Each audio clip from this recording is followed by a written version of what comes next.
But I can assure you, I know exactly what a gun will do, I know exactly what a fist will do, and I know exactly what a bomb would do. And I haven't had a lot of experiences with bombs, but I had to help save the life of the police officer that got blown up at the Wells Fargo in Portland. I can tell you, me personally, that I have laid hands on over 20 officers in an effort to assist them with what's happened to them on duty. Now I can also tell you that I am mortally offended that this system has turned on me after I have dedicated my life to it. I can tell you that a two-star Marine general, it takes a hell of a lot to get there. And the number one way to do it... Mr. Hensley, yes. we Hey, do need ma'am, a question. do you believe that it would be beneficial to be a sociopath if you have to order a lot of men to their death? State that question again? Do you believe that it would be beneficial, because you understand what a sociopath is, Yes. if you could dismiss all emotions and act with cruelty out of necessity to order countless men to their death? I don't feel comfortable answering that question now. Respect. Okay. That was my grandfather. I don't know if he was a sociopath, but let's just assume he was. And I gotta say that my mother had a very abusive childhood. Now, as a professional, does family trauma generally progress through generations? Yes. Okay. So when you have an abused woman that has a child out of obligation to another gung-ho military person, now you don't know this, so I'm going to have to inform you this so you can base your opinion off of this, to become an F-14 pilot, and this was back in the 70s, right? The selection is next to nobody gets it, right? Because you're flying $100 million machines. It costs $1,000 or $1 million to train these pilots. Now this is just so you can understand me and my family dynamic. Those pilots are so valuable, and this is all hypothetical.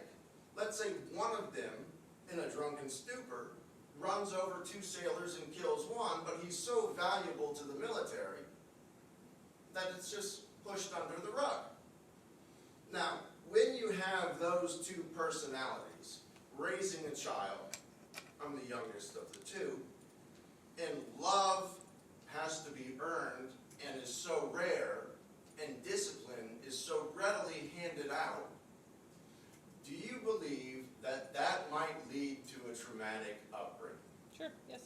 That being said, and if you were the younger child in that situation, and to try to keep it PG, and feces rolls downhill, and everybody that's older, bigger, and stronger, my three family members, might have abusive streaks, each one dishing abuse down to the one below them, and ultimately landing square in my lap.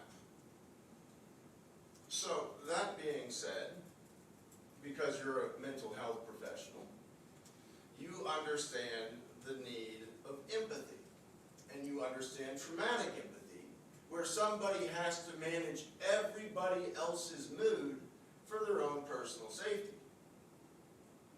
Right? So that is an empath. They're in tune to other people's feelings based off of their actions, their appearances, and not necessarily their words. Right? So, I'm just going to tell you. Now, what's the question? Out of necessity, I was an empath.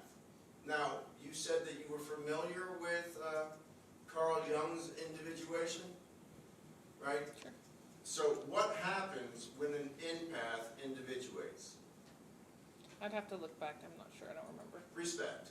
So what I would tell you, if you want to augment any of your report, is based off my traumatic childhood, I contended with neurological conditions that went undiagnosed because my family cares more about appearance, because you have to put on a professional face to be high-ranking military, right? But what happens behind closed doors stays behind closed doors. But what I can tell you from personal experience is, even if you go and complain and say, hey, this authority figure is abusing me, it gets obvious obfuscated because that's $1 million man. So growing up, knowing that nobody gives a shit if I get beaten, nobody gives a shit if I get thrown in closets, nobody gives a shit about any of this because authority is willing to cover for authority. Now, you're aware, based off of Carl Jung's teaching, that of the ego and the shadow. I've heard of it, yes. So I can't do you recall have the details. ability to explain that to the courts? No, not today, no. Well, I would like to explain to you. The shadow No, is the portion that is repressed. Mr. Hensley, this is I'm not. giving her information so she can augment her report. Hang on a second, okay? Ma'am, do you want to augment your report? Do you believe you would have different findings at this time? No, sir. And So you still find me incompetent? Mr. Hensley, the Ha- or There's no question pending. I appreciate you wanting to give more information, but that's really not this process. okay. So Mr. Hensley, this isn't the time. I'm almost a million questions now that I know that she's not going to alter her report. I don't need to educate her so she can augment it. She's not augmenting it. Thank so you. this Make is totally redirection. Make sure you ask a question. Yeah. So you feel comfortable with your degree of education and understanding the rarities of my conditions, right? An IQ of 145, diagnosed Tourette syndrome, and I forgot what the other one was, but nonetheless, and you're not going to assist me in trying to not be persecuted in the city because I have these conditions that this prosecutor has deemed illegal. You're going to tell me that I'm mentally incompetent, I don't know right from wrong, and that they can subject me to anything that they choose. You know what? This is the same thing that happened when I complained about being abused by my father. She's not going to change her mind based solely off of this, so basically, I don't know how the city of Sparks is going to handle this, but what I'm telling you is, I'm currently, I believe on August 7th, going to have a diagnostic forensic evaluation performed by the federal government. We can leave me, in her professional opinion, as being incompetent, but I would like to ask you, Your Honor, if you believe NRS 159.0455, which authorizes a guardian ad litem for the disabled, would be appropriate at this point, because clearly I don't have the ability to communicate with the courts, and what she's trying to tell me is because she doesn't think that I understand what a trespass is, and I clearly do, and I can explain that to you right now. I can pass any competency exams you have, but the problem that we had in that evaluation is I'm infinitely smarter than her, and I assumed when she asked me about the transportation or trespassing, and I knew that I didn't trespass, I told her, hey, not only did I not trespass, I video recorded me explaining my disability to the bank, them saying that they would accommodate my disability, and then 2 years later, them telling me that they would not accommodate my disability. They kicked me out of the bank, didn't have me arrested, I went home, had me arrested, and then told me that if I try to access my money, they will have me arrested. So what I can tell you is, she is allowing the theft of my money, she is marginalizing me as a person, she is discounting my disability even though she says she does not understand it nor is qualified to do it. Mr. Hensley, do you have any more questions for Ms. O'Leedon? No, I just want you to disregard this until we have a proper I understand, evaluation. and you will have time to argue and make your point. Thank you. Does the city have any questions for Ms. O'Leedon? Thank you. So, you indicated that you are not, that you're not going to be augmenting your report. Can you explain a little bit more about that?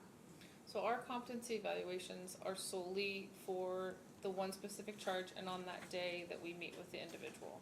And the information that I obtained from the individual on that day, my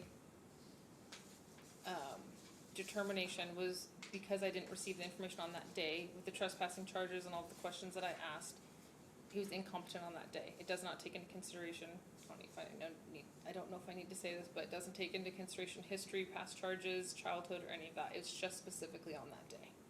So it is limited to the offense in question on that particular day that the offense was committed. Yes. Is that understanding correctly? Yes. Thank you. I need that repeated. I need what she just said repeated. I think she asked if it was limited to that offense on that day. So what she's implying is Hang not the on. evaluation, but the day of what she alleges to be the crime. We need clarification, Your Honor.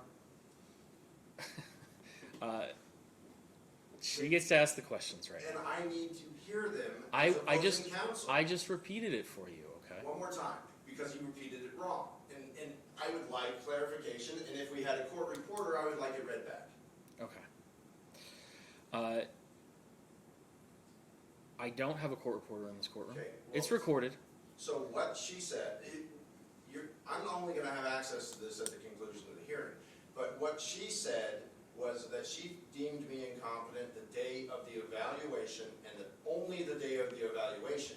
What she said was I was incompetent during the crime. That's not correct. Was that not correct, ma'am? It's recorded. It's 100% not what I said. Respect. Thank you for the clarification. Do you see why we need to communicate? Please proceed. And then, as your finding from that evaluation date, has that changed? No. Thank you. I have no further questions. Have you evaluated me any further since that date? No. So what you can say is that one moment in time, your personal interpretation of an answer that was given that was not completely clear, you did not ask for clarification. Matter of fact, you didn't ask for clarification about anything in this 24-minute thing, and will you concede that you never heard me hit the table?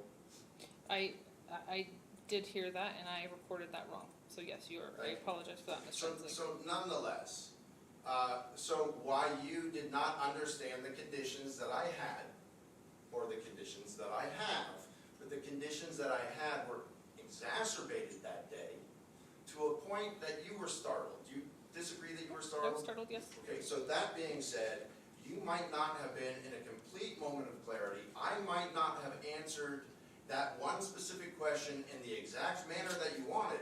Now, I did answer it in the affirmative, and I always knew what a trespass was, right? But because of all of this is facilitating theft. This is facilitating a crime. And the problem that I have is because of these evaluations. What is the question, Mr. Hensley? Ma'am, do you believe it appropriate for police officers to go around to merchants and tell them to trespass disabled people based off of their disabilities? I don't feel comfortable answering the question. Do I have Why to? would you not feel comfortable answering that question? I'd like to treat her as a hostile witness. She needs to answer that question. Mr. Hensley, you don't have permission to treat her as a hostile witness. Well, then she needs to quit being hostile. She doesn't have to answer a question, particularly a Why question. does she not have to answer questions? She did answer it. She told you she didn't feel comfortable giving you a response. So, is that, She has is that essentially pleading the fifth? No.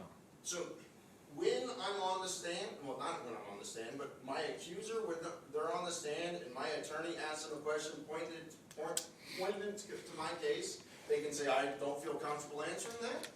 Or is this just something that's being allotted to this professional? I will tell you this, Mr. Hensley. Yes, sir. I heard the question. I did not believe the question was related or specific to the report she's provided or the testimony we've heard so far. Okay. If it was directly on point, she would be required to answer. Respect. It wasn't, I and heard so I'm not forcing her to answer that Respect. question. So, because I get trespassed from multiple businesses and establishments based off of my disability, which is against the Americans with Disabilities Act of 1990, do you believe that might be a similar occurrence to the current crime that I'm being accused of? Can you repeat that? I'm not sure I Police understand what you're asking. officers arrest me for being disabled. They tell people that disabled people don't have the right to shop in their stores or bank at their institutions. However, the banking institutions can keep disabled people's money, and the prosecution will have them do 6 days in jail if they try to get it. Okay. Thank you. I'm sorry, I want to make sure I say it right. O'Leedon, Ms. O'Leedon, Yes. you may be excused. Thank you.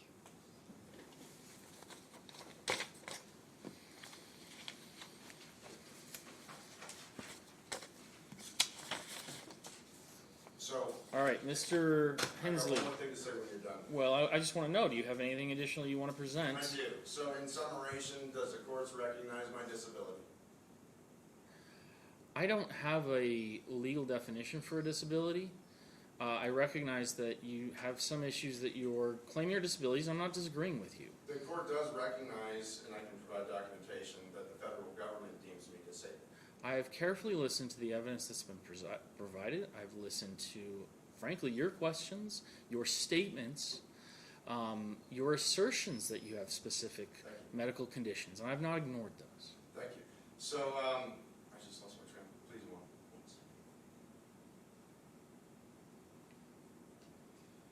Does the court acknowledge that the prosecution has been told numerous times that I contend with Tourette syndrome and a dissociative identity disorder?